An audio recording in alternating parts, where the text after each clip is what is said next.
امر صاحب په خیر راستي سلامونه او نیکي هیلې ایله ده چې ښه وخت ولرئ که موږ په لوبو خبرې وکړو راساً څلور لوبې وسوې دوه افغانستان ګټلې دوه آیرلینډ ګټلې دي تاسو ټیمونه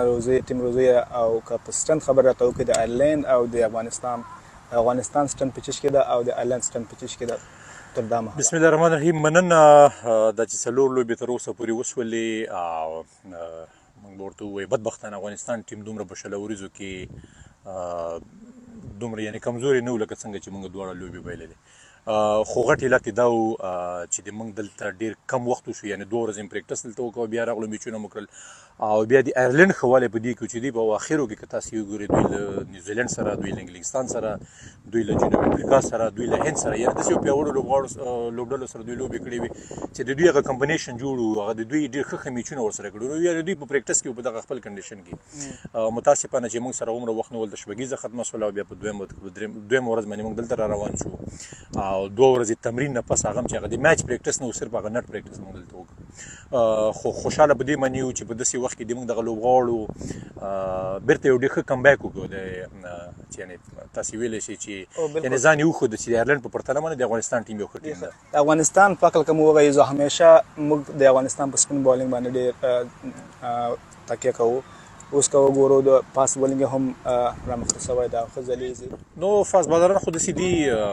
لکه څنګه چې یو فاست بالر دپاره وکټې موږ په تمرینات په افغانستان کې کوو هغه رقم وکټې نه دي ځکه موږ هلته سپینران ډېر ځلیږي ځکه چې سپینران هلته ډېر بالېږي په سوشل میډیا کې سپینران باندې ځي داسې نه چې موږ فاست بالران نه لرو د موږ تاسې اوس فضل حق وګورئ د موږ دغسې پرون چې په ملک ته چانس ورکړی شو دې نه مخکې د موږ په داخل د افغانستان کې که تاسې سلیم صافی وګورئ یعنې شخصا زه ډېر متاثره یم د موږ تاسې که عظمت عمرزی وګورئ ښه کافي تیز لکه تر 140 پورې که دوی نور هم دغه ځان وساتي خو په شرط د دې چې سپورټینګ نو په دغسې وکټو باندې دا خو د دوی لپاره داسې سپورټینګ وکټې دي چې باید تیز بالران ښه بالینګ درسره کړي نو خوشبختانه د سپین بالینګ سره سره اوس د افغانستان بالینګ په فاست بالران باندې هم تکیه کېدلی شي او د دغې دغه ریزلټ چې په اخرو میچو کې د موږ تیز بالرانو هم او بلکې په زمبابوې کې هم دوی وښودله که زمینه موږ ته برابره شوله ښه پیچونه موږ ته په لاس باندې راغلل نو انشاءالله موږ هغه سپین سره موږ ښه فاست بالران هم لرو. د توپمنې ډګر ته که راسو موږ ټاپ بالر ماشاءالله اوس ډېر سترونګ دی ښه دی میډل اورډر کې که هم څه تر اوسه پورې کمزوریان شته دی او آلراونډر نو د تاسو ټاپ اورډر په د سیم ټاپ اورډر باندې به لوبې کوئ په راتلونکو لوبو کې یا به څه بدلونه پکې راځي؟ نو همدغه کسان دي همدغه لوبډله ده دوی اوس ډېر پروفیشنل دي او د دنیا مختلف لیګونه هم کوي او د افغانستان ملي ټیم نمایندګي کوي نو ځان به ایجسټ کول غواړي او په سر کې موږ ښه پلیران لرو په اخر کې بیا چې 4-5 اوره پاتې شي موږ منځ کې به داسې لږ څه منیج کول غواړي چې موږ رانه بال کرکټ وکړو اکثره موږ ډاټس بال لږ کله ناکله موږ نه لږ زیات شي خو کار پرې روان ده او په غټ ټیمونو سره چې موږ لوبه کوو نو باید د موږ ډاټس بال نه کم وي یا یو رن د موږ زیات وي یعنې په هر ښه بال باندې رن وسي او خراب بال دا باید فینش شي هغې باندې باید څلوریزه یا که شپږیزه پرې لګي هغه پرې وسي او همدغسې په بالینګ کې هم په کار ده څومره چې موږ مخالف ټیم باندې ډاټس بال نه کوو دومره به د موږ کامیابي نو بیټینګ کې هم دغه شي ته د موږ ډېر فکر ده چې دغه منځ کې به موږ وکولی شو یو څو لوبغاړو باندې دغسې کار روان ده